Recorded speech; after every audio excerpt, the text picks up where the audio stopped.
Now, I want you to go back to the early days of your photography and really look back at just many years ago or however long you've been really doing it, and to look at your work overall, at least in those early days. Welcome back. I thought this would be an interesting video here to make.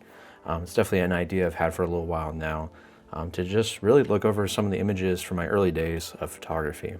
Now, I started this YouTube channel in January of 2019. So definitely been a few years from now. And we're just gonna look at some of the images and just talk about really what techniques and things I've employed to make the images a little bit. And, just talk about composition, different exposure techniques maybe, and just other different things that I tried in these images.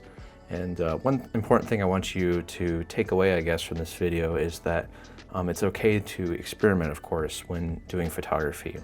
No matter what, point of your career or your hobby or whatever it may be, profession, I think it's really important to dabble in a lot of different ideas and realms and genres and see really what you enjoy the most. And a lot of these images are ones that I did for assignments and also just for my own pure, recreation or enjoyment and all that kind of stuff. So a lot of these images are from, I think, about 2016, so about 10 years ago, all the way to 2018 or so. That's kind of like what I consider my early days of really taking this whole thing kind of seriously, at least. Of course, I was photographing a lot of different things. A lot of it did happen to be like local parks and trails and out in nature, but of course, a lot of them were just man-made objects like this rusty old pipe here. Definitely some stuff like experimenting with light and shadow detail in the waning hours of the day when it was getting close to dusk, like with this sundial here.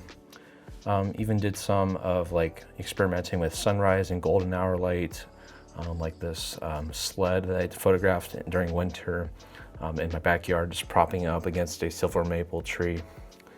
And a few other ones, just stuff like experimenting with depth of field, in particular the aperture with the f-stop number, of course, doing ones where, it's a bright blue sky and then it's just offset by this really rusty chain. Apparently I had a thing for rust, I don't know, or decay of some kind, urban decay, I guess. And yeah, just shooting images in that style. And also just stuff with leading lines, like bridges and stuff, as it kind of just leads you through the scene no matter what's in it. Just stuff that leads you and kind of pulls you in, I think, as a viewer, into the entire frame there.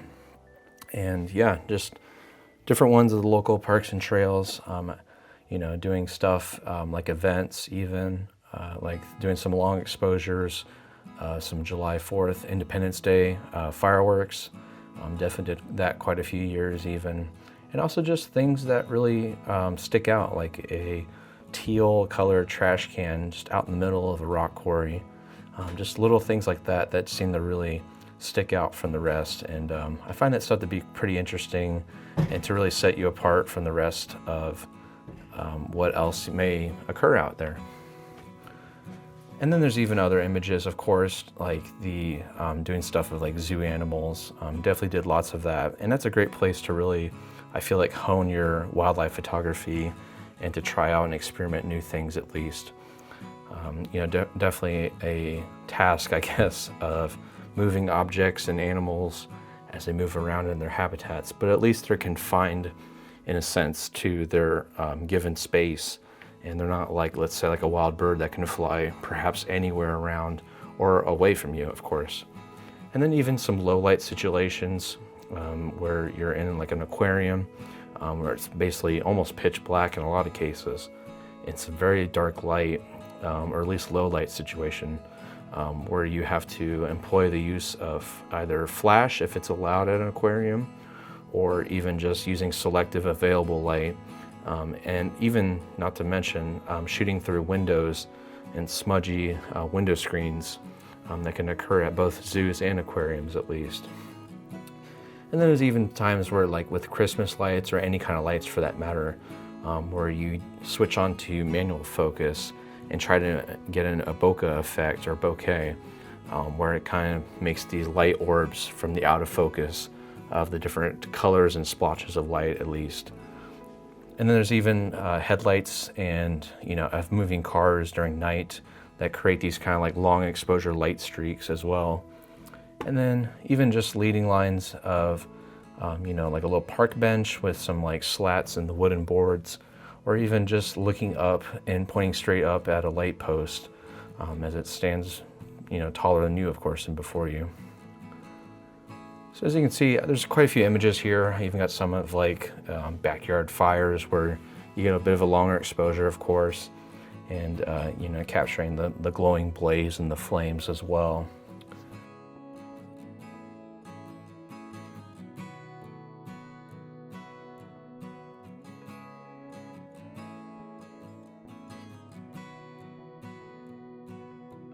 So I'll include a few more images here, just some more examples of maybe some I didn't mention just now, but I want you to really think about, look at the body of work, at least what I've presented here in these examples, and really look back at your oldest images. Hopefully you still keep them or have some of them saved like I do here, even if they don't particularly pertain to what you do now. I still feel like there's a lot to be both told and learned through doing these images and looking back at them many years after the fact. And it's pretty interesting just to see how much your, like photographic style and techniques you prefer and whatnot can really change and influence through looking at these photos, of course, many years later. I'm pretty sure most of these I shot on a Canon Rebel T3, which, it's a pretty low-grade DSLR camera from back in the day. It's pretty close on 15 years old, I think, now. And probably only using a combination, maybe like 1 or 2 lenses. So yeah, I hope you enjoyed this little video here, guys. Just kind of sharing more insights into my work. A lot of these images, of course, aren't really like publicly on my website or anything anymore. They've long since been removed, of course, just because they do not really have like a cohesion, I guess. But it definitely shows that in the early days, I was really trying out many different things and seeing what I prefer and what works. But hope you enjoyed the video, guys. Let me know what you thought down below, and I look forward to seeing you in the next one. Thank you.